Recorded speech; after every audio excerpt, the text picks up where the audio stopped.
warahmatullahi wabarakatuh. Perkenalkan, saya Rizky Rahmawati dengan NIM 24305210009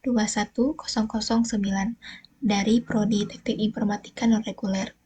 Pada kesempatan kali ini, saya akan membahas salah satu tema penting, yaitu bagaimana kita dapat meningkatkan pemahaman masyarakat terhadap penghargaan nilai-nilai Pancasila. Sebagai dasar negara, Pancasila tidak hanya sekedar menjadi pijakan konstitusi, tetapi juga landasan moral dan etika kehidupan masyarakat Indonesia. Ia adalah hasil dari proses panjang perjuangan bangsa yang memadukan berbagai nilai, budaya, agama, dan kepercayaan yang ada di Nusantara. Akan tetapi, tantangan zaman seperti globalisasi, modernisasi, dan kemajuan teknologi seringkali membuat kita abai atau bahkan lupa mengamalkan nilai-nilai luhur ini dalam kehidupan sehari-hari. Pancasila terdiri dari 5 sila yang menjadi pedoman utama kehidupan masyarakat berbangsa dan bernegara. Namun, untuk mengamalkan Pancasila dengan baik, kita harus memahami makna di balik setiap silanya. Sila pertama, ketuhanan yang Maha Esa. Sebagai bangsa yang menjunjung tinggi keberagamaan, sila pertama mengajarkan kita untuk hidup rukun meskipun berbeda keyakinan. Setiap agama dan kepercayaan mengajarkan kebaikan, dan tugas kita adalah menjunjung tinggi toleransi serta menghormati perbedaan. Dalam kehidupan sehari-hari, kita bisa mengaplikasikan sila ini dengan tidak memaksakan keyakinan kepada orang lain, menghindari konflik berbasis agama, dan menjaga harmoni antar umat beragama. Namun, realitas menunjukkan masih adanya tindakan intoleransi yang bertentangan dengan nilai ini. Oleh karena itu, kita perlu membangun kesadaran bahwa keberagaman adalah anugerah yang harus dijaga, bukan untuk dipertentangkan. Sila kedua, kemanusiaan yang adil dan beradab. Sila ini menekankan pentingnya memandang setiap individu sebagai manusia yang memiliki hak dan martabat yang sama. Dalam praktiknya, kita diajarkan untuk saling membantu, menghormati, dan menunjukkan empati kepada sesama.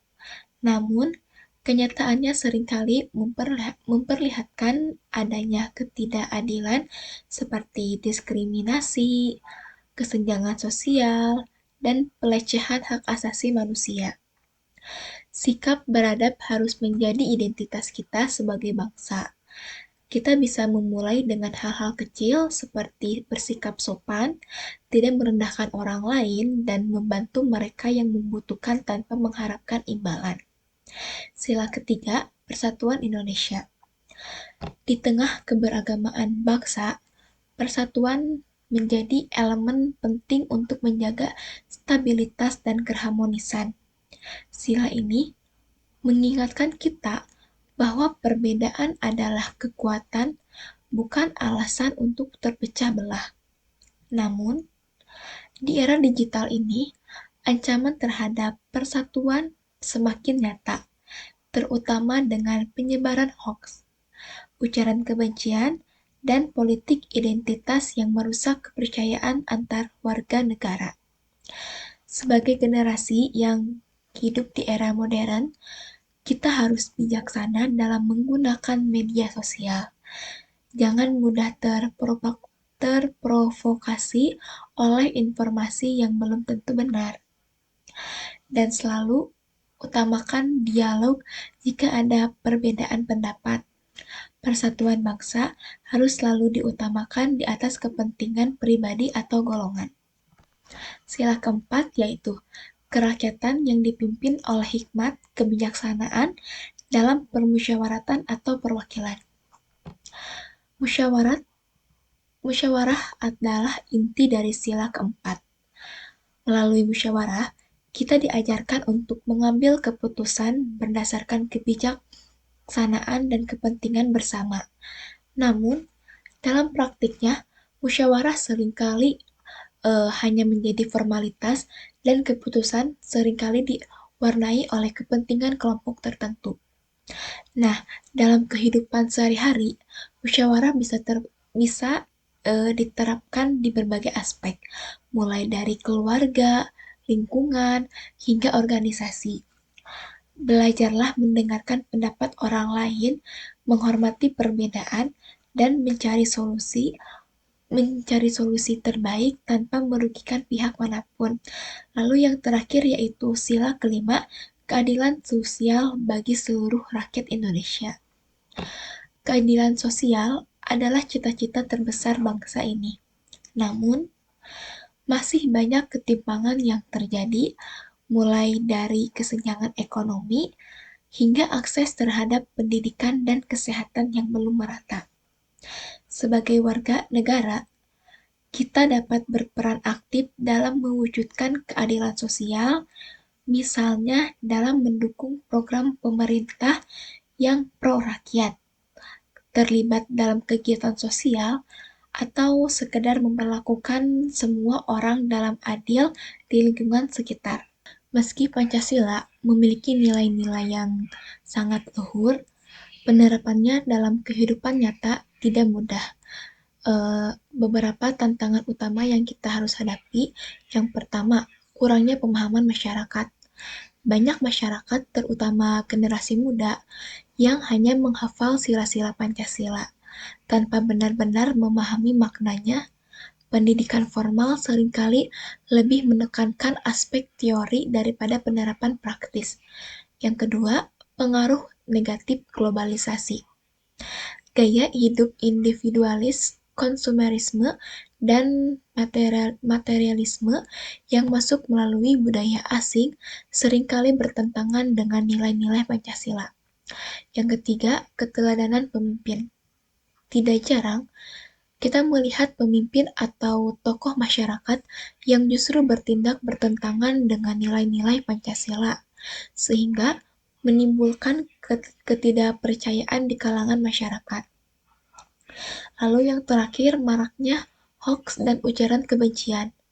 Media sosial menjadi ladang subur bagi penyebaran informasi palsu dan kebencian yang berpotensi merusak persatuan dan kepercayaan antar warga negara.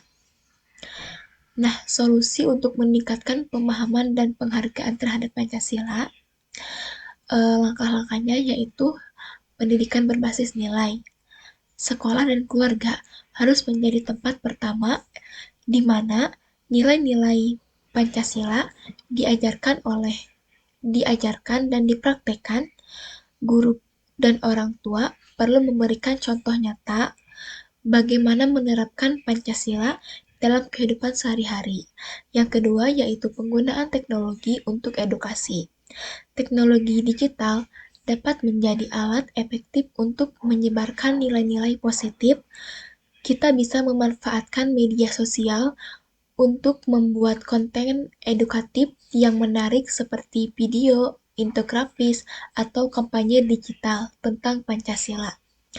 Yang ketiga, penguatan budaya gotong royong. Kegiatan sosial seperti kerja bakti, program pengentasan kemiskinan, atau aksi solidaritas dapat menjadi cara nyata untuk menghidupkan kembali semangat gotong royong di masyarakat. Lalu yang keempat, keteladanan dari pemimpin. Pemimpin di semua tingkat harus menunjukkan sikap dan tindakan yang mencerminkan nilai-nilai Pancasila. Keteladanan ini akan menjadi inspirasi bagi masyarakat untuk ikut mengamalkannya. Lalu yang terakhir yaitu kolaborasi antara pemerintah dan masyarakat. Pemerintah tidak bisa bekerja sendiri dalam menyebarkan nilai-nilai Pancasila. Diperlukan partisipasi aktif dari masyarakat, organisasi, dan komunitas untuk bersama-sama mempromosikan dan mengimplementasikan nilai-nilai ini. Lalu, bagaimana cara kita meningkatkan pemahaman dan penghargaan terhadap nilai-nilai ini. Nah, pertama-tama, kita perlu memulainya dari diri sendiri dan keluarga. Orang tua bisa mengajarkan kepada anak-anaknya pentingnya saling menghormati dan berbagai sejak dini. Pendidikan formal juga harus lebih menekankan aplikasi praktis Pancasila, bukan sekedar teori. Nah, selain itu, teknologi sebenarnya bisa menjadi alat yang sangat kuat untuk menyebarkan nilai-nilai positif. Alih-alih menggunakan media sosial untuk menyebarkan kebencian, kita bisa menggunakannya untuk menyebarkan konten yang mendukung persatuan dan toleransi. Misalnya, membuat kampanye kreatif yang mengajak masyarakat untuk menghormati perbedaan atau menekankan pentingnya gotong royong. Kita juga perlu menghidupkan kembali semangat gotong royong di masyarakat dengan melibatkan diri dalam kegiatan sosial seperti bakti sosial, membersihkan lingkungan, atau mendukung program pemerintah. Kita dapat menunjukkan bahwa Pancasila bukanlah hanya sekadar teori, tetapi sesuatu yang bisa diterapkan secara nyata. Dan yang tidak kalah penting, kita menumbuhkan keteladanan dari para pemimpin dan tokoh masyarakat. Mereka harus menjadi contoh nyata bagaimana Pancasila dapat diterapkan dalam setiap keputusan dan tindakan mereka. Sebagai warga negara Indonesia, mari kita jadikan Pancasila lebih dari sekedar hafalan. Mari kita buktikan bahwa Pancasila adalah pedoman hidup yang relevan dengan semua aspek kehidupan kita. Dimulai dari langkah kecil, seperti menghormati perbedaan, membantu sesama, dan menjaga keharmonisan di lingkungan sekitar. Kita dapat membangun masyarakat yang lebih adil, makmur, dan sejahtera. Semoga apa yang saya sampaikan dapat bermanfaat dan menjadi pengingat bagi kita semua. Terima kasih atas perhatiannya. Wassalamualaikum warahmatullahi wabarakatuh.